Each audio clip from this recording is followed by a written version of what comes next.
Cinema ಒಂದು ಸೊಸೈಟಿಗೆ ಒಂದು ಮೆಸೇಜ್ ಬಿಟ್ಟಿದೆ.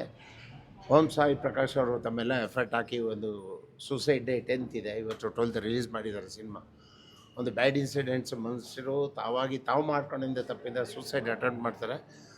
ಅದು ಹೇಗಾಗುತ್ತೆ ಏಕಾಗುತ್ತೆ ಅದನ್ನು ಸೊಲ್ಯೂಷನ್ ಹೇಗೆ ಅನ್ನೋದನ್ನು ನಮ್ಮ ನಿರ್ದೇಶಕ ಓಂ ಸಾಯಿ ಪ್ರಕಾಶ್ ಅವರು ಬಹಳ ಅದ್ಭುತವಾಗಿ ಚಿತ್ರೀಕರಣ ಮಾಡಿ ಪ್ರೆಸೆಂಟೇಷನ್ ಮಾಡಿದ್ದಾರೆ. ಸಿನಿಮಾ ನೋಡಿ ಒಂದಷ್ಟು ಜನ ಸೂಸೈಡ್ ಮಾಡ್ಕೊಳ್ಬೇಕು ಅಂತ ಹೋಗೋರಿಗೆ ಅದನ್ನು ತಡೆದು ಈ ಸಿನಿಮಾ ನೋಡಿದ್ರೆ ಅಟ್ಲೀಸ್ಟ್ ಒಂದು 10% ಮೆಂಬರ್ಸು ನಾವು ಮಾಡ್ಕೊಳೋದು ತಪ್ಪು, ಲೀಡ್ ಮಾಡಿ ಲೈಫ್ನ ತೋರಿಸ್ಬೇಕು, ಭಗವಂತ ಕೊಟ್ಟಿದ್ದ ಲೈಫ್ನ ನಾವು ಹಾಳು ಮಾಡಬಾರ್ದು ಅನ್ನೋದಕ್ಕೆ ಒಂದು ಒಳ್ಳೆಯ ಮೆಸೇಜ್ ಕೊಟ್ಟಿದ್ದಾರೆ. ಯಾಕಂದರೆ ಸೂಸೈಡ್ ಸಾಧನೆಗಳು ಮಾಡಿದ್ದಾರೆ ಅನ್ನೋದು ಗೊತ್ತಿದೆ. ಚೆನ್ನಾಗಿ ಕೈ ಕಾಲೆಲ್ಲ ಚೆನ್ನಾಗಿದ್ರು ಕೆಲವರು ನಾವು ಸೋತೋಗ್ಬಿಟ್ಟಿದ್ದೀವಿ ಲೈಫಲ್ಲಿ ಅಂದ್ಬಿಟ್ಟು ಸೂಸೈಡ್ಗಳು ಮಾಡ್ಕೊತಾರೆ. ಅದನ್ನು ಮಾಡ್ಕೋಬಾರ್ದು ಅನ್ನೋದನ್ನ ಈ ಪಿಕ್ಚರಲ್ಲಿ ತುಂಬ ಚೆನ್ನಾಗಿ ತೋರಿಸಿದ್ದಾರೆ. ಹಾಗಾಗಿ ಎಲ್ಲರೂ ಪಿಕ್ಚರ್ ಬಂದು ನೋಡಬೇಕು ಅಂತ ಹೇಳ್ತೀನಿ. ನಾನು ಪುಷ್ಪಸ್ವಾಮಿ, ನಮ್ಮ ಸಾಯಿ ಪ್ರಕಾಶ್ ಸರ್ ಫಿಲಮ್ ಇದು ನೋಡಿದ್ವಿ. ಒಂಥರ ವಿಭಿನ್ನವಾಗಿದೆ, ಸಮಾಜಕ್ಕೆ ಒಂದು ಒಳ್ಳೆಯ ಸಂದೇಶ ಕೊಡ್ತಾ ಇದೆ. ತಮ್ಮ ಸ್ವಾರ್ಥಕ್ಕೋಸ್ಕರ ತಮ್ಮ ಮನಸ್ಸಿನ ಸ್ಥಿತಿಯನ್ನು ತಮ್ಮ ದೊಡ್ಡಸ್ಕೆಯನ್ನು ಉಳಿಸ್ಕೊಳ್ಳೋಕ್ಕೋಸ್ಕರ ಇನ್ನೊಬ್ಬರ ಸ್ಥಿತಿನ ಹಾಳು ಮಾಡಬಾರ್ದು, ಮಕ್ಕಳ ಮನಸ್ಸು ಮೇಲೆ ಯಾವುದೇ ರೀತಿ ಕೆಟ್ಟ ಪರಿಣಾಮ ಬೀಳುವಂಥ ಒತ್ತಡನ ಹೇರಬಾರ್ದು ಅನ್ನೋದನ್ನು ತುಂಬ ಚೆನ್ನಾಗಿ ತೋರಿಸಿದ್ದಾರೆ. ಒಂದು ಒಳ್ಳೆಯ ಸಂದೇಶ. ಇವತ್ತು 10ನೇ ತಾರೀಕು ಒಂದು ಆತ್ಮಹತ್ಯೆ ವಿರುದ್ಧವಾಗಿ ಹೋರಾಡೋಂಥ ದಿನಾಚರಣೆ, ಅದರ ಪರವಾಗಿ ಇವತ್ತು ಒಳ್ಳೆಯ ಸಿನಿಮಾ ಇದೆ. ಎಲ್ಲ ತಂದೆ ತಾಯಿಗಳು ಪ್ರತಿಯೊಬ್ಬರು ನೋಡಬೇಕು, ಸಮಾಜದಲ್ಲಿ ಇಂಥ ಒಂದು ಒಳ್ಳೆಯ ಸಂದೇಶನ ಹರಡಬೇಕು ಅಂತ ನಾನು ಕೇಳ್ಕೊತೀನಿ. ದಯವಿಟ್ಟು ಸಿನಿಮಾ ಚಿತ್ರಮಂದಿರ ಬಂದು ಸಿನಿಮಾ ವೀಕ್ಷಿಸಿ. Thank you. ನಮಸ್ಕಾರ, ನಮಸ್ತೆ. ಇದು ಸಾಯಿ ಪ್ರಕಾಶ್ ಅಣ್ಣ ಅವ್ರದ್ದು ಒಂದು 105ನೇ ಸಿನಿಮಾ. ತುಂಬ ಚೆನ್ನಾಗಿದೆ. ಮಿಡ್ಲ್ ಕ್ಲಾಸ್ ಫ್ಯಾಮಿಲಿಗಳಲ್ಲಿ ಏನೇ ಕಷ್ಟ ಬಂದರೂ ಏನೇ ತೊಂದರೆ ಬಂದರೂ ಯಾವುದೇ ಕಾರಣಕ್ಕೂ ಸೂಸೈಡ್ಗೆ ಹೋಗಬಾರ್ದು, ಧೈರ್ಯವಾಗಿ ನಾವು ಮುಂದೆ ಹೋಗಬೇಕು. ಏನೇ ಪ್ರಾಬ್ಲಮ್ ಬಂದು ಸಾಲ್ವ್ ಮಾಡ್ಕೋಬೇಕು, ಎಲ್ಲದಕ್ಕೊಂದು ಸೊಲ್ಯೂಷನ್ ಇರುತ್ತೆ ಅಂತ ಹೇಳ್ಬಿಟ್ಟು ಒಳ್ಳೆ ಮೆಸೇಜ್ ಕೊಟ್ಟಿದ್ದಾರೆ. ದಯಮಾಡಿ ಎಲ್ಲರೂ ಸಿನಿಮಾಗೆ ಬಂದು ಥಿಯೇಟ್ರಲ್ಲಿ ಸಿನಿಮಾ ನೋಡಿ ಸಪೋರ್ಟ್ ಮಾಡಿ.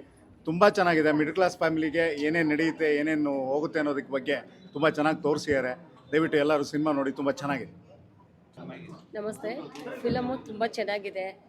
ಯಾರ್ಯಾರ ಫ್ಯಾಮ್ಲಿಯಲ್ಲಿ ಎಲ್ಲ ಮಕ್ಕಳ ಮೇಲೆ ಏನು ಟೆನ್ಷನ್ ಕೊಡ್ತಾರಲ್ಲ, ಓದಬೇಕು ಅಂತ ಹೇಳ್ಬಿಟ್ಟು ಆ ಥರ ಮಾಡಬಾರ್ದು. ಅವ್ರಿಗೆ ಏನೇನು ಆಸೆ ಇರುತ್ತೆ, ಒಂದು ಕ್ರಿಕೆಟ್ ಇರ್ಬೋದು, ಒಂದು ಡ್ಯಾನ್ಸ್ ಇರ್ಬೋದು, ಒಂದು ಸಿಂಗಿಂಗ್ ಇರ್ಬೋದು, ಅವ್ರಿಗೆ ಏನೇನು ಆಸೆ ಇರುತ್ತೋ ಅದಕ್ಕೆ ನಾವು ಸಪೋರ್ಟ್ ಮಾಡಬೇಕು.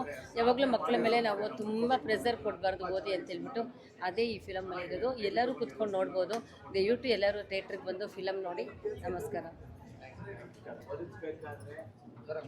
ಮೂವಿ ಬಗ್ಗೆ ಹೇಳಬೇಕು ಅಂದರೆ, ಇವತ್ತಿನ ಪರಿಸ್ಥಿತಿಯಲ್ಲಿ ಪ್ರತಿಯೊಂದು ಮನೆಯಲ್ಲೂ ನಡೀತಾ ಇರೋವಂಥದ್ದು ಇದೇ ಕಥೆನೇ. ಹಾಗಾಗಿ ಯಾರೂ ಸೂಸೈಡ್ ಮಾಡ್ಕೊಳ್ಳೋದು ಅವಶ್ಯಕತೆ ಇಲ್ಲ. ಈ ಮೂವಿ ನೋಡಿದ್ಮೇಲೆ ಆ ಥರ ಅನ್ನಿಸ್ತಾ ಇದೆ. ಬಹಳ ಒಳ್ಳೆ ಮೂವಿ, ತುಂಬ ಚೆನ್ನಾಗಿ ತೆಗೆದಿದ್ದಾರೆ. ಇಂಥ ಚಲನಚಿತ್ರಗಳು ಪದೇ ಬರ್ತಾ ಇರಬೇಕು, ಪ್ರತಿಯೊಬ್ಬರು ನೋಡಬೇಕು ಅಂತ ನಾನು ಈ ಮುಖಾಂತರ ಕೇಳ್ಕೊಳ್ತೀನಿ. ಬಹಳ ಚೆನ್ನಾಗಿತ್ತು. ಕೆಲವೊಂದು ಸೀನಂತೂ ತುಂಬ ದುಃಖ ಆಯಿತು. ತುಂಬ ಚೆನ್ನಾಗಿದೆ ಮೂವಿ, ಭಾಳ ಚೆನ್ನಾಗಿ ಮಾಡಿದ್ದಾರೆ. ಎಲ್ರಿಗೂ ಒಳ್ಳೆಯದಾಗಲಿ. Good luck. ಸಿನಿಮಾ ಬಗ್ಗೆ ನಿಮ್ಮ ಅಭಿಪ್ರಾಯ? ಸಿನಿಮಾದಲ್ಲಿ ಮಧ್ಯಮ ವರ್ಗದಿಂದ ಹೈ ಕ್ಲಾಸ್ವರೆಗೂ ತೋರಿಸಿದ್ದೀರಾ, ಶಿಕ್ಷಣ ತೋರಿಸಿದ್ದೀರಾ, ವರದಕ್ಷಿಣೆ ಕಿರುಕುಳದ ಬಗ್ಗೆ ತೋರಿಸಿದ್ದೀರಾ. ಸೊ ಅದು ಸಮಾಜಕ್ಕೆ ಯಾವ ರೀತಿ ಸಂದೇಶ ಕೊಡ್ತು? ಬಂದು ಈ ಕಾಲಕ್ಕೆ ಒಳ್ಳೆಯ ಸಂದೇಶ ಕೊಡ್ತಿದೆ. ಅದು it has come out really very well. ನಾನು ಏನು ಹೇಳ್ತೀನಿ ಅಂದರೆ, ಎಲ್ಲರೂ ಈ ಫಿಲ್ಮ್ ಬಂದು ನೋಡಬೇಕು. ಇದರಲ್ಲಿ ಒಂದು ಮೆಸೇಜ್ ಇದೆ ಸೊಸೈಟಿಗೆ, ಎಸ್ಪೆಷಲಿ ಯೂತ್ಗೆ ಮತ್ತು ಸೊಸೈಟಿಗೆ ಒಳ್ಳೆ ಮೆಸೇಜ್ ತಂದಿದ್ದಾರೆ. ಸಾಯಿ ಪ್ರಕಾಶ್ ಸರ್ದು ಎಕ್ಸ್ಪೀರಿಯನ್ಸ್ ಈ ಮೂವಿನಲ್ಲಿ ತೋರಿಸಿದ್ದಾರೆ. ನೀವು ಮಾಧ್ಯಮ ಅವರು ಸ್ವಲ್ಪ ಜಾಸ್ತಿ ಪಬ್ಲಿಸಿಟಿ ಮಾಡಿಬಿಟ್ಟು ಇದಕ್ಕೆ ಜನರು ಬಂದು ನೋಡಬೇಕು. ಯಾಕೆ ಗೊತ್ತಾ, ಮುಂಚೆ ಕಾಲದಲ್ಲಿ ತುಂಬ ಮೆಸೇಜಸ್ ಇತ್ತು ಫಿಲ್ಮ್ಸ್ನಲ್ಲಿ, ಇವಾಗ ಓನ್ಲಿ ಎಂಟರ್ಟೈನ್ಮೆಂಟ್ ಮತ್ತು ಫೈಟ್ಸ್ ಇದೆ. ಇದರಲ್ಲಿ ಒಂದು ಸಂದೇಶ ಇದೆ. ನೀವೆಲ್ಲ ಬಂದು ನೋಡಬೇಕು. ತುಂಬ ಥ್ಯಾಂಕ್ಸ್. ಹೆಸರು ಬಲರಾಮ್ ಅಂತ, ಮ್ಯೂಸಿಕ್ ಡೈರೆಕ್ಟ್ರು. ನಮ್ಮ ಗುರುಗಳಾದ ಸಾಯಿ ಪ್ರಕಾಶ್ ಅವ್ರ ಜೊತೆಗೆ ಒಂದು 2 ಪಿಕ್ಚರ್ ನಾನು ಮ್ಯೂಸಿಕ್ ವರ್ಕ್ ಮಾಡಿದ್ದೀನಿ. ಈ ಪಿಕ್ಚರ್ ಕೂಡ ಸಣ್ಣ ಒಂದು ಕ್ಯಾರೆಕ್ಟರ್ನ ಆ್ಯಕ್ಟ್ ಮಾಡಿದ್ದೀನಿ. ಮುಖ್ಯವಾಗಿ ಈ ಸಬ್ಜೆಕ್ಟ್ ಒಂದು ಭಾಳ ಟಾಪ್ ಲೆವೆಲಲ್ಲಿದೆ. ಯಾಕಂದರೆ ಇದು ಭಾಳ ಇಂಪಾರ್ಟೆಂಟ್ ಮೆಸೇಜ್. ಇದು ಒಬ್ಬೊಬ್ಬ ಫ್ಯಾಮ್ಲಿಲಿ ನಡೆಯತಕ್ಕಂಥ ಘಟನೆಗಳು, ಸಾಹುಕಾರ ಆಗಲಿ ಬಡವರಾಗಿರಲಿ, ಓದದೇ ಇರಲಿ, ಹೆಂಗೆ ಇದ್ರೂ ಕೂಡ ಜೀವನ ನಡೆಸ್ಕೊಂಡು ಹೋಗ್ಬೇಕಾದ ಪರಿಸ್ಥಿತಿ ಇದೆ ನಮ್ಮ ಇದರಲ್ಲಿ. ಅಂಥ ಇದರಲ್ಲಿ ಹೆಚ್ಚಾಗಿ ನಾವು ಓದಲೇಬೇಕು, ಹೆಚ್ಚಾಗಿ ದುಡ್ಡು ಸಂಪಾದನೆ ಮಾಡಬೇಕು, ಹೆಚ್ಚಾದ ನಾವು ಸಮಾಜದಲ್ಲಿ ದೊಡ್ಡ ಹೆಸರು ಪಡಿಬೇಕಂತ ಏನೇನೋ ಓವರ್ ಚಿಂತನೆ ಮಾಡಿಕೊಂಡು ಏನೋ ಆತ್ಮಹತ್ಯೆಗಳು ಮಾಡ್ಕೊಂಡು ಹೋಗ್ತಾರೆ. ಅದು ಭಾಳ ತಪ್ಪು. ಅದರಿಂದ ಎಷ್ಟು ಕುಟುಂಬಗಳು ಹಾಳಾಗ್ತದೆ ಅನ್ನೋದು ನಮ್ಮ ನಮ್ಮ ಗುರುಗಳೆಲ್ಲ ಓಂ ಸಾಯಿ ಪ್ರಕಾಶ್ ಅವರು ಇದನ್ನು ಭಾಳ ಸ್ಕ್ರೀನ್ ಪ್ಲೇ ತುಂಬ ಚೆನ್ನಾಗಿ ಮಾಡಿದ್ದಾರೆ. ಇದು ಒಂದು ಒಳ್ಳೆ ಮೂವಿ. ಎಲ್ಲ ಜನರು ನೋಡಿಬೇಕು, ಸಿನಿಮಾ ಥಿಯೇಟ್ರಿಗೆ ಬಂದು ಅವ್ರಿಗೆ ಒಂದು ಅವಕಾಶ ಕೊಡಿ. ನೀವೆಲ್ಲ ಬಂದ್ಬಿಟ್ಟು ಅವ್ರಿಗೆ ಆಶೀರ್ವಾದ ಮಾಡಿ ಅಂತ ನಾನು ಕೇಳ್ಕೊಂಡಿದ್ದೀನಿ. ನಮಸ್ಕಾರ.